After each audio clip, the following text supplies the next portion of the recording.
පින්නතුන් අහලා තියෙනව නේද? බුදුරජාණන් වහන්සේ පිරිනුවම් පාන වෙලාවට පොළොව රත්තරන් වෙනවා කියලා. අකාලේ මල් පිපිලා වැටෙනවා කියලා අහලා තියෙනවද? අහලා තියෙනවා. ඒ සෑම දෙයක්ම අපි අහලා තියෙනවා විතරයි අපිට ඒව තේරෙන්නේ නැහැ. ඒ හැම දෙයක්ම මේකෙන් පස්සේ තේරුම් ගන්න පුළුවන්.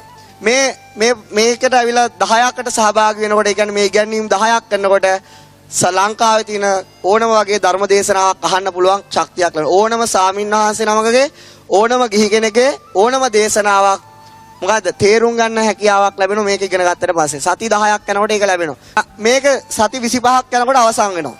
ඒ වෙනකොට පින්නතුනි ලෝකයේ දේශනා කරන භාෂාවන් පුළ ඕන බුදුරජාණන් වහන්සේගේ ධර්ම දේශනාවක් මේ පින්නතුන්ට වැටහෙනවා. මේ 82කින් 40ක් කියනකොට වැටහිලා ඉවරයි. ඒ ශක්තියක් මේකෙන් ලැබෙනවා. අනිත් එක තමයි මේ පින්නතුන් අහලා තියෙනවා මහබෝසතාණන් වහන්සේ පොළොවේ පය ගහනකොට මේ පොළොව තොටිල්ලක් වගේ කම්පා වෙනවායි කියලා අහලා තියෙනවනේ.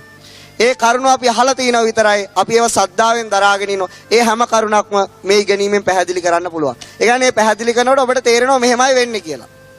ඒ හැම දෙයක්ම පැහැදිලි කරන්න පුළුවන්. ඊළඟට අපි අහලා තියෙනවා පංච ආනන්තරීය පාප කර්ම කරපු දේවදත්ත වගේ අය මොකද වෙන්නේ පොළොව පලාගෙන නිරේට අපි ඒවා අපි ගැන අපිට ඒ ගැන ලොකු විශ්වාසයක් නැහැ. එහෙම වෙන්නත් පුළුවන් නොවෙන්නත් පුළුවන් අදහස් ඇති. නමුත් ඒ හැම එකම මේකෙන් එහෙම වෙනවා කියලා හේතු සහිතව පෙන්වන්න පුළුවන්. මේක ඉගෙනගෙන සති 9ක් යනකොට පෙන්වන්න පුළුවන් මේවා. ඒක තමයි මේ ලෝකේ යම් විශ්ව රහසක් ඇත්තා ඒ සෑම රහසක්ම එළියට ඇදලා පෙන්වන්න පුළුවන්.